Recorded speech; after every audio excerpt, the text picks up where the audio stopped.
Charles Iwanda. I'm a clinical oncologist. That means a doctor who treats cancer using chemotherapy and radiotherapy. Today we're going to talk about anal cancer. So the anus is the terminal part of the digestive system. So when you eat food, it goes to the esophagus, the stomach, the small intestines, large intestines, the terminal part called the rectum, and the anus is the final part where wastes come out from. So that is the area we're talking about cancer. If we compare cancer of the colon and rectum vis-a-vis cancer of the anus, then it is more common to have cancer of the colon and rectum and less common to have cancer of the anus. However, it is still possible to get cancer of the anus. So what are some of the symptoms one would have? One is bleeding from that area, from the anus, having itching around the anal region, feeling pain or a sense of fullness, feeling like there is fullness around the anus. You may have lumps around the anal region, and they may resemble hemorrhoids, which are swellings around the anus. The other thing could be a change in bowel movements. When you go for a long call, you notice there is a change. Either you're going less often, or it is painful when defecating, or you have narrow stools because the area has become small. The stools start coming out like a pencil, which is narrow. And then you might have some discharge from the anus, which is a symptom. You might also have swollen lymph nodes around the groin and also around the anal region. Those are part of the risk factors, and those are actually the symptoms that one would have. So when we talk about anal cancer, it's important to be able to know some of the causes, and there are two types of cancer.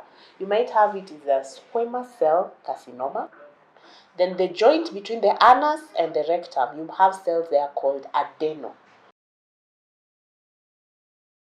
Risk factors to anal cancer. One is the human papilloma virus. Some studies have shown about 91% of the cancer cases of the anus have a link to the human papilloma virus. Another risk factor is being immunosuppressed. Having human immunodeficiency virus, HIV, is a risk factor to having cancer of the anus. If your immunity is generally reduced, either because you have a certain condition that is making your immunity compromised, it's also a risk factor.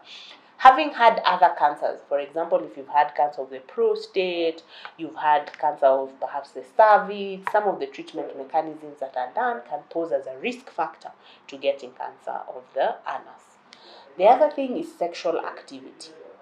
Having multiple sexual partners means you have a higher chance of getting the human papilloma virus, which is also a risk factor. Having anal sex is also a risk factor for cancer of the anus. So anal sex is practiced both by men and women, and that is a risk factor to having cancer. The other thing is age. It is more common in patients who are above the age, who are older. Mostly, it's rare to find it below the age of 35. Cigarette smoking is also another risk factor. So if you're taking cigarette, there is a risk of getting anal cancer. So how do you diagnose anal cancer? One, you need to take a good history where you will talk to the patient. You need to do an examination, both visual, where you look at the anus, and also you might need to feel around the anus to see, is there a swelling, is there an ulcer, and there are times we use gadgets to look into the colon and look into the anus to enable us know. So you can also have a colonoscopy during the same sitting so that you see whether there is another lesion within the colon, or you can also just look at the colon itself and the rectum. The other thing you can do is you can do imaging. You can be able to do CT scan of the pelvis. You can do an MRI just to see the extent of the tumor that you have seen in that region. But for you to confirm that there is cancer, you will need to take a sample, a biopsy, so that it's looked under the microscope, and then we can know what type of cancer is it that is within the anus. Once you have a diagnosis of anal cancer, then we need to treat. Surgery can be an option to remove the lesion. If it is quite extensive and surgery would not be an option because of the side effects, because of how much would need to be removed in that area, there are other treatments that can be offered, like chemotherapy and radiation. how they are put together so that they can have maximal effect. And the plan is to shrink the lesion and possibly eradicate it totally. Anal cancer is one of the cancers, even after completing treatment, you might still see a lesion.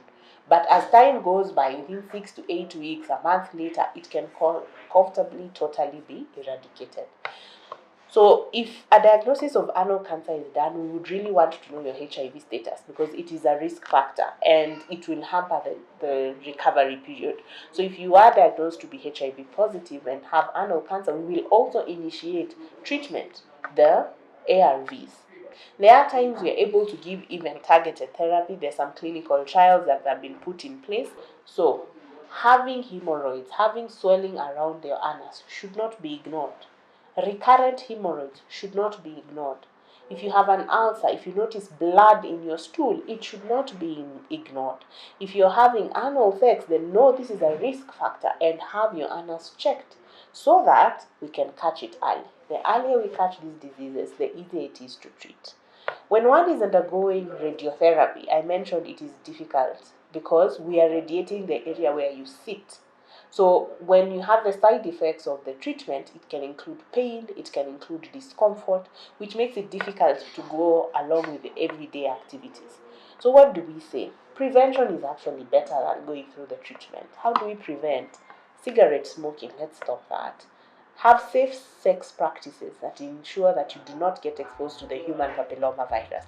Ensure that you get the hemorrhoids, get the anus checked, so that if there is an early disease, we can be able to treat it in good time.